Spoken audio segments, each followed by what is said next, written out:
It's the party. Whatever Museveni promises is written in the manifesto. And the manifesto making process is not an easy one. I remember the other time Daudi Migereko, now chairman of the Ghana Tourism Board, was chairman of the manifesto draft committee, kind of. And they move all over, they do a lot of work, they review all the sectors and make a manifesto and say, this is what we are going to do under health, under education, under this, under that. And they start doing that. So, I don't know. I find it challenging and kinza n'okuleetawo okukuubagana mu bakulembeze kubanga bw'obanga olina secretariat, Sir Simon, and this is how funny NRM is. You have a secretariat which is fully constituted with directors, director for mobilization, director for information, you have the SG, you have the deputy, you have the treasurer, and whatnot. But again, you allow another office to do duties that are exactly the same as what the secretariat is supposed to do. So what do you expect these leaders at the secretariat actually to do? Now that duplication, I don't, it's a question you asked, it's a question I'm asking myself. Why should it be that? You know, there. But anyway, like the other day I said, the orientation of Eastern 7 is a gorilla-like. Maybe the gorilla has never trusted anyone. That's why on one duty, they deploy several people. You deploy Uzeye here, you deploy Todwongo here, you deploy Basasha here, but to do a similar job differently. I don't know. Maybe it is a gorilla style of operation. Now, I don't know. Okay, well, let's look at some of the promises that NRM made. I'm very excited to hear what my brother Basasha will be telling the people today. 2 years later, that he has already said that they have implemented 77% of the projects they promised. This is what I want to see. Is it reflected in the population? Is it seen among the people? Can anyone, other than them saying it, can someone see it and touch it and show that 77% of the projects that the NRM promised for the 2021 to 2026 term are visible, are felt, are present in the population? That is a... No, but we can start here. Omanyi, Sir Simon, nze nsanga obuzibu okukkiririza nnyo mu figures ne statistics ezituweebwa government. Not just government ya Uganda. Ndowooza nina ekizibu ng'omuntu ne figures. Ate sisuubira nga ndi nzekka. Kubanga tubadde tulaba, for example. But me, I'm a student and a consumer of statistics. Because you see, statistics could be there. But I want them to relate with what is in the pockets of the people. For example, leero bw'owulira nga bakuwa statistics ezigamba nti bannayuganda ebitundu 39 bokka be bakyali mu subsistence economy. Nti abasigadde ebitundu 61 bonna balina kye bakola, ze bakolawo si ze balya. If you want to feel this, just move around in your constituency. In the area where you come from. Yes. In my constituency, yes. There is a stinking poverty. But there are a few things which have changed in my village. You know, sometimes when you... In my village, we have finally received electricity after 3,000 years of the existence of the world. There is now electricity in my village in Bulamoji. Also, when I was growing up, we used to face, the biggest problem on the village was water. We used to have small wells in Suro that would bring less water than the population demanded. So at one point, you'll have to go and wait for so much time to get 1 or 2 jerrycans of water. So we had the water problem. So they started by, there was a project called the RUWASA, the Rural Water and Sanitation Project, that try to distribute boreholes. Because of maintenance problem and maybe the too much pressure on the machines, the boreholes also, others dried out and others developed mechanical issues, and so they are grounded and they are down.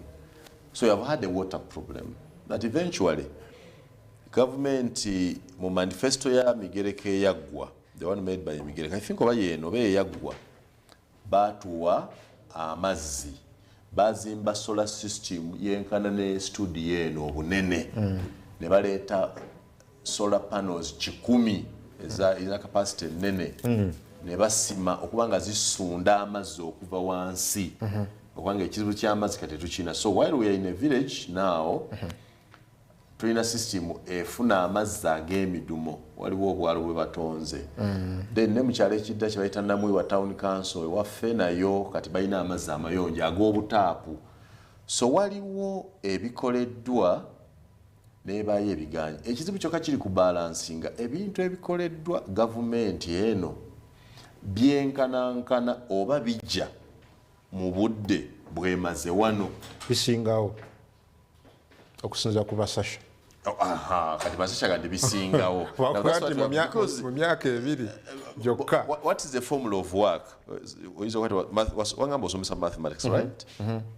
But the formula of work is time over distance. Is that what I remember? It's either time times distance or time over distance. So how much work have you done in how much time? You understand? That's the formula of work. So while my village has electricity delivered and clean water delivered, after how long? There is no clean health unit there. The one at Gadumire sub-county exists in name. So after how much time? I think that shouldn't be an issue. That shouldn't be. The issue. Because I think that in the whole of Kaliro district where I come from, there is no tarmac. In the entire district? Not tarmac? In the entire district? No tarmac. I don't believe that. There is no tarmac. In the whole district? There is no tarmac. Same thing in Luka district also, somewhere in Luka district. There is no tarmac. So the only thing we have achieved in this manifesto now, the Masasha manifesto, Masanyara's I think was promised in the other manifesto, because I remember contesting with Kenneth Rubogo while he was in, he promised that electricity would come. So the only project we have gotten from this time, which is waliwo wetwalina ekisenyi ekizibu ennyo bakiyita Bukere. Bukere around Bupiana there, Bukere nga tewayitika. Nti mu season kati ngene yenkuba ennyanja ng'esala. You know I come from Eleke community, Banzala kumpi n'ennyanja. So ng'ennyanja esala n'eziba oluguudo. There's a problem there. Era bwe twali mu campaign twali tukozesa bwato. We're using boats okutambula okuva kuno okudda kuli. Now that place was worked on. Ekibali kye Bukere bakitindire. They now put it higher. They brought a lot of stones, and so that now, whether it rains like what, we can still cross to the next thing. That's what I can remember done in the last 2 years in the entire district of Bulamoji. Kutinda Bubali. How about parish development model? Eyo tennatuuka kubanga Mwami Museveni ne banne mu kisanja kino, one of the key things bye baasuubiza era bataddeko nnyo essira ye social economic transformation. Era nga basuubiza nti this is going to be achieved nga bayita mu parish development model, which in their promise they said buli parish yonna mu Uganda, every parish every year will be receiving 100 million Uganda shillings. Bwe ntunulira wano basasho byayogera agati bwe twogerera parishes kenda 9,000 parishes zamaze okufuna sente za parish development model PDM. Whether that is true or not, and whether that money is actually able to be used by the communities or not, can be a discussion of another day. But muganti kiri kyokka ekyebukere kyewalaba kyendabye myaka ebyo.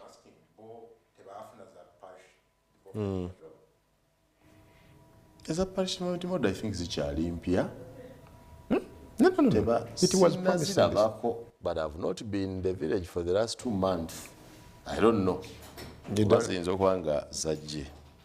Buli muluka gwafuna emiruka gina kufuna obukadde 10. But again, for me, what is important, like I said earlier, these figures are okay, but I want to see them translate to our common people. Sir Simon, abantu bali bubi, Sir Simon, bw'otambula n'ogenda mu byalo. It's a fact, amaka mangi tebasobola ku affordinga 3 decent meals a day.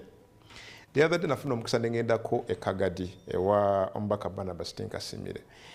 I looked at some homes, a single room, nosanga omuzadde n'abaana, omuzadde ne mukyala we n'abaana 7 sharing a single rented room. And you can imagine how life really moves. Abantu nga badependinga ku bw'aba afunye ekyokulya just one meal. So now that Mr. Museveni and the NRM government came out and promised in this term okukyusa ku bulamu bw'abantu nga bayita mu parish development model. Mu kisanja kino twakatambulako emyaka 2, we want to see this money change the lives of the people. When you speak to people mu bitundu by'eggwanga ebyenjawulo bakugamba nti buli kimu bakikola ku ssente za PDM era ne zijja mbu ku parish ne zikyali ku account eza parish. Kakati bwe tuba nga twogera ku myaka 2 tusigazaayo ndowooza omwaka nga gumu n'ekitulu oba emirala 2 ate tuddemu tuyingire mu by'obufuzi. When will you implement this? The other thing also kwekyo, ensimbi zino zaali kwegamba tunulire maybe parish emu ng'eya Namayuba mu Nakifuma emukono. Mu kisanja kino bw'obanga obaze obukadde 10 yali erina okufuna obukadde si 5. Tebannatuuka yeeyo. No, what I'm saying, paya 10 paya. So which means bw'obaze 2021, 2022, 2023, 2024, 2025 bwe bukadde 5. Kakati neebuuza omwaka ogwayita gwa 2021 abantu mwabasuubiza temwabawa ssente 10. I don't know whether money ya ne mie 2022 era ne musuubiza temwabawa ssente. I don't know whether again money ya ne mie. I think what I last heard was when Minister of Finance released this money, the PDM money, to the accounts of the groups of parishes, they later realized that they were sending money to groups they had not trained, to groups they had not prepared. So why would you do that? What do? They now get back and say, hey, hold on, we need to review. So they revisited the plan. The other DCs and the Minister of Local Government and others have been reviewing that. The purpose was to weed out that in the parish development model, I had actually registered in a PDM. But you're not supposed to. But I'm the chairman. This promoted. No, you're not supposed to. I don't know. You see, let me tell you that. This guy started and said you are the chairman of a parish development model. Ekyo kyekizibu. Enteekateeka ya parish development model, government yatwala budde kugiteekateeka na kugyetegereza na kugisomesa abantu. Bw'owuliriza abakungu ba gavumenti nga banyonyola PDM, you don't actually gwe ne bakukwatako bajja nakusiba busibi. It is meant for zenkolawo zendya. Ng'omanyize nina mmeka? No. Now, okay. Now, that's the question government needed to answer. How would you know nti Muyanga nekolera? Because you cannot just assume Muyanga akola ku TV so ayina sente. No. The assumption is committee ku kyalo, because PDM committee bwe yatuula yalonda nze. No, listen. Okusinziira ku nteekateeka gye bayina, PDM committee ku kyalo, parish committee evunanyizibwa ku PDM ku kyalo beetunulamu ku kyalo kyonna ne bagamba okay, Muyanga ali bubi nate Kungu ali bubi nnyo okumusinga. obubi babupimira ku ki? Because it's assumed nti bakumanyi nnyo ku kyalo gy'obeera n'enfunayo. Now, lwaki totwala nze muyanga ngoloza nti ndi bulungiko ndi muivu nina kyemmanyi nkulembere gurupu y'abana abatandika obutandisi for capacity building babeere nange to use my knowledge, expertise and experience as we grow our parish thing. If this is parish development model, it is for the development of our entire parish. I am a citizen, you understand, and a permanent one, a life citizen of my village and my parish. This parish has invested a lot in educating me. Emiyembe gyabwe Nigeria, nazanyira ku kyalo kyabwe, nsomye balaba, batuyamba mu ngeri y'enjawulo. Nalowooza nti gavumenti ejja kuloza nti gwe mukisa ogwa muyanga eyasoma okudda ku kyalo kyabwe mu muluko gw'ebuyuge akozesa amagezi ago okuyamba abantu abali ku kyalo kye n'abagezi ababe twasoma nabo how to spend this money and transform our parishes. Why do you want to take the money to the poorest of the poor who have no capacity to absorb this kind of money? Government thinks, okusinziira ku byannyonnyola, that first of all, PDM is a big thing. It is. It's not 1.5 trillion shillings sunk in the villages. Not even that. Big in terms of the pillars it has. It's not just about money. Now the money, government thinks it's a very small element. That's what the government thinks. Akagenda The citizens okwongeramu eryo yalina kakola. Kenya bayita bamama mboga. Oyina ka business akatonotono sikachapa tuwetaagayo ka capital ka mitwalo 5. Gwe alina okubenefitinga mu parish model. But the pillars are 7 as a PDM. Akaka sente katono. Let me just give you some of the pillars. Production, processing, and marketing. The first pillar. Production, processing, and marketing. And marketing. Okufulumya, okuwongera omutindo, n'okunoonya obutale. Yes. Ye pillar number 1. Pillar number 1. Pillar number 2, infrastructure and economic services. The government mu PDM infrastructure and economic services. Amakubo wegali, masomero wegali, enguudo nnungi, masanze wegali. Naye ate you know, all determined by the parish by the parish committee. Kubanga infrastructure in that case would mean actually nze we bannonda ekyalo kyaffe baali basazeewo nti banatuwa ssente za parish development model ffe tugenda concentratinga ku kulunda byannyanja tufulumye ebyennyanja nga bingi tubikolemu obuugi bw'ebyennyanja tubikolemu everything and that's what the project but that's this what money the is parish not communal. The money is meant for a homestead. Maka. So government nekakasa nti nze muyanga nina ssente yali empadde ku mulimu. Parish Development Committee eri erondeddwa wali. Kati bajja ne batujjamu. Tekisoboka. No, tekisoboka. Bajja ne batulonda mu baradisi. Ono muyanga mujjeemu bajja ne batusalamu. Ne bakujjamu. No. Baradisi. Yes. It is also not right. The RDC is when they have been reviewing the Parish Development Committee and they removed my name. Now that's the problem. They said, ono ali bulungi, but mumanyi bwensula. Ba RDC okusinza ku government. Mumanyi binina. Si balina okukola kino. Committee. Actually this sente zonna entirely zina kuba controlled by the committee and the decision making done by them. Maybe the other thing, social services, financial inclusion. Very stupid. You have used, what do you mean by financial inclusion? You have excluded him. What do you mean?